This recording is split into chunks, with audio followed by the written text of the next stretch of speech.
Hello viewers. आज हम first year की फिजिक्स का फोर्थ चैप्टर सोल्व करेंगे, torque, angular momentum and equilibrium. ठीक है, चलो शुरू करते हैं। क्वेश्चन नंबर 1 है turning effects of force produce in a body about certain axis is called. कह रहा है जो टर्निंग इफेक्ट्स होता है बॉडी पे, जो प्रोड्यूस होता है फोर्स, वो किसकी वजह से होता है? मोमेंटम, एंगुलर एक्सीलरेशन, टॉर्क या इनर्शिया। तो क्या है उसका जवाब? उसका जवाब है टॉर्क। ठीक है ना। दूसरी डेफिनेशन भी है टॉर्क की। टॉर्क हमारा क्या है? मूवमेंट है। ठीक है। और दूसरी definition the physical quantity which produce angular acceleration in a body is called torque. ठीक है। उसके बाद दूसरा क्वेश्चन नंबर आते हैं, टॉर्क इज आल्सो। टॉर्क क्या है? मूवमेंट ऑफ आर्म या मूवमेंट ऑफ फोर्स या मूवमेंट ऑफ इनर्शिया। तो टॉर्क हमारा क्या है? Movement of force. ठीक है ना। टॉर्क हमारा क्या है? Movement of force. उसके बाद तीसरा क्वेश्चन है the dimension of torque. Torque का डायमेंशन कौन सा है? तो टॉर्क का डायमेंशन है हमारा बी ऑप्शन, ml/t-2। ठीक है, ml/t-2। और ये फोर्स का है हमारा डायमेंशन। ठीक है, ml/t-2 ये हमारा किसका है? फोर्स का है डायमेंशन। ठीक है। उसके बाद क्वेश्चन नंबर 4 पे आते हैं, clockwise torque is taken as. Clockwise torque जो होती है वो पॉजिटिव होती है, नेगेटिव होती है, ज़ीरो होती है, बोथ ए एंड बी होती है। तो वो क्या होती है हमारी? वो हमारी होती है पॉजिटिव और नेगेटिव। ठीक है। क्लॉकवाइज टॉर्क हमारी क्या होती है? नेगेटिव। उसके बाद क्वेश्चन नंबर 5 है हमारा, torque is a scalar quantity है, वेक्टर क्वांटिटी है या बोथ है? तो टॉर्क हमारी क्या है? वेक्टर क्वांटिटी है, क्योंकि टॉर्क के क्या है? डायरेक्शन है टॉर्क की। उसके बाद क्वेश्चन नंबर 6 है हमारा। ठीक है, the direction of torque is found.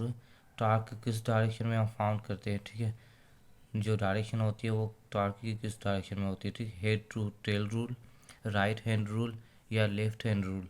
तो वो क्या होता है? वो होता है राइट हैंड रूल। ठीक है। उसके बाद क्वेश्चन नंबर 7 है, टॉर्क डिपेंड्स ओनली। टॉर्क किस चीज़ पे डिपेंड करती है?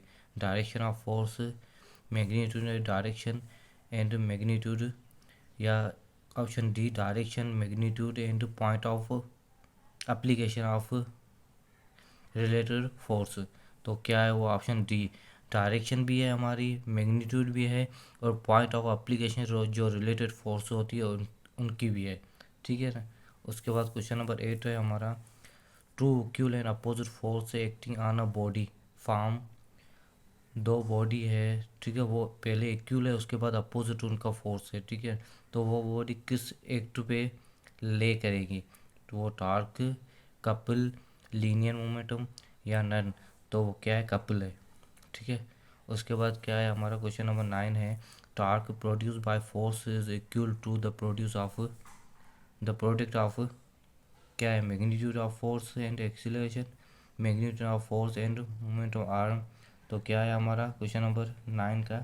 क्वेश्चन 9 का है B, magnitude of force and moment of arm. ठीक है ना। उसके बाद क्वेश्चन नंबर 10 है हमारा, टेम है, the perpendicular distance between line of action of force and the axis of rotation is called. ये किसकी डेफिनेशन है? Perpendicular between line of action force and axis of rotation, moment of force displacement या moment of arm. तो क्या है वो हमारा? C, momentum arm. ठीक है। उसके बाद क्वेश्चन नंबर हम आते हैं 11 पे। ठीक है, क्वेश्चन नंबर 11 कह रहा है, if the line of action of force passes through the axis of rotation. जो पिछले क्वेश्चन हम पढ़ा था, द ओरिजिन ऑफ इट। अब ये ओरिजिन क्या है? मीन्स एक है ना, जो लाइन ऑफ एक्शन है वो फोर्स करता है, अब पास हो रहा है, ठीक है, रोटेशन ऑफ एक्सिस पे। तो वो क्या है? मैक्सिमम है हमारा, मिनिमम हमारा, ज़ीरो है या क्या है हमारा? तो वो हमारा ज़ीरो है, क्योंकि हमारा जो मोमेंट आर्म है वो ज़ीरो है, इसलिए हमारा क्या होगा? ओरिजिन भी टॉर्क का ज़ीरो होगा। उसके बाद क्वेश्चन नंबर 12 है हमारा, 12 क्वेश्चन नंबर है, क्या है? ऐसा यूनिट ऑफ टॉर्क, ऐसा unit of moment of arm. ठीक है, अब ये ऐसा यूनिट पूछ रहा है, मोमेंट ऑफ आर्म का क्या है ऐसा यूनिट? न्यूटन मीटर स्क्वायर है, या न्यूटन मीटर है, या किलोग्राम मीटर पर स्क्वायर है, या रन है? तो क्या है हमारा ऑप्शन डी नन है, क्योंकि ये टार्क हमारा क्या है, टार्क और ये मोमेंटम आर्म हमारा क्या है, डिस्प्लेसमेंट है, ये डिस्प्लेसमेंट के लिए यूज़ होता है। ठीक है, तो इसका डिस्प्लेसमेंट होता है। उसके बाद क्वेश्चन नंबर 13 है हमारा, first condition of equilibrium of a body is satisfied if vector sum of all forces are zero, vector sum of all torque is zero, या एंगुलर एक्सीलरेशन इज ज़ीरो। इनमें से क्या है? तो ऑप्शन ए हमारा सही है, vector sum of all forces are zero. जो वेक्टर की जब फोर्स होती है वो ज़ीरो होती है, क्योंकि वो हमारा क्या होता है, ई एफ हमारा जो होता है वो क्या होता है, ज़ीरो होता है, इक्विलिब्रियम फोर्स। ठीक है, उसके बाद क्वेश्चन नंबर 14 है हमारा, ठीक है, अ body is in the complete equilibrium when the vector sum of all forces zero. Equilibrium हमारा कंप्लीट कब होता है, जब वेक्टर की ऑल फोर्सेस ज़ीरो होती है, या वेक्टर की ऑल फोर्सेस एंड टॉर्क की फोर्सेस ज़ीरो होती है, या vector of all forces torque zero. ठीक है ना, क्या होता है? तो वो हमारा होता है option B, vector sum of all force and torque zero. Vector की सब फोर्स एंड टॉर्क की ज़ीरो फोर्स। ठीक है, तो वो कैसे होगा, हमारा E F is equal to E torque is equal to zero. ठीक है, टॉर्क ज़ीरो हो गया और ई एफ क्या हो गया, फोर्स टॉर्क के बराबर हो गया।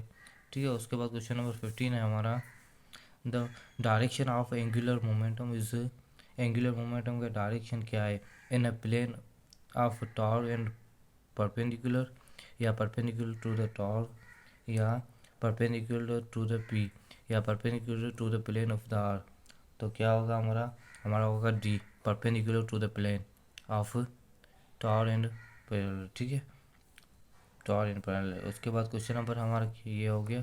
अब क्वेश्चन नंबर हमारा 16 है, the dimension of angular momentum. अब एंगुलर मोमेंटम का डायमेंशन क्या है? ठीक है, तो एंगुलर मोमेंटम का डायमेंशन है हमारा ml/t-1। ठीक है, यहाँ पे t-1 है। उसके बाद क्वेश्चन नंबर 17 है हमारा, if a body is satisfy the second condition of equilibrium.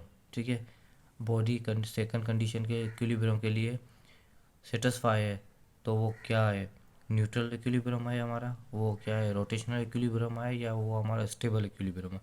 तो वो हमारा स्टेबल इक्विलिब्रियम होगा। ठीक है, स्टेबल इक्विलिब्रियम। और दूसरा होता है अनस्टेबल इक्विलिब्रियम। स्टेबल इक्विलिब्रियम में ना माना स्टेबल होता है, और अनस्टेबल इक्विलिब्रियम में दोनों की साइड जो होती है अनस्टेबल होती है, वो माना किसी पे डिपेंड करता है। उसके बाद क्वेश्चन नंबर 18 है हमारा, उफर पेराटिव पर coming down with constant velocity is an example of, पेराट्यूब पे जो है वो डाउन हो रहा है। ठीक है, पैराशूट जो होता है हमारा वो ये पैराट्यूबर है। ठीक है, वो आ रहा है डाउन, नीचे आ रहा है। ठीक है, तो उसकी वेलोसिटी क्या है, कांस्टेंट वेलोसिटी है। तो ये किसका एग्जांपल है, स्टैटिक इक्विलिब्रियम है, या डायनामिक इक्विलिब्रियम है, या टोटल इक्विलिब्रियम है? तो वो क्या होगा हमारा क्वेश्चन नंबर 18 का ऑप्शन बी, डायनामिक इक्विलिब्रियम होगा। ठीक है, और उसके बाद क्वेश्चन नंबर 19 है, point at which whole weight of a body act is called. कह रहा है हमारे पॉइंट है जहाँ पे पूरी बॉडी एक्ट करती है, वो कौन सी पॉइंट है हमारे, centre of gravity, centre of body, या सेंटर ऑफ मास? तो क्या है, सेंटर ऑफ ग्रेविटी, जहाँ पे पूरी बॉडी हमारी क्या करती है, लाई करती है। ठीक है,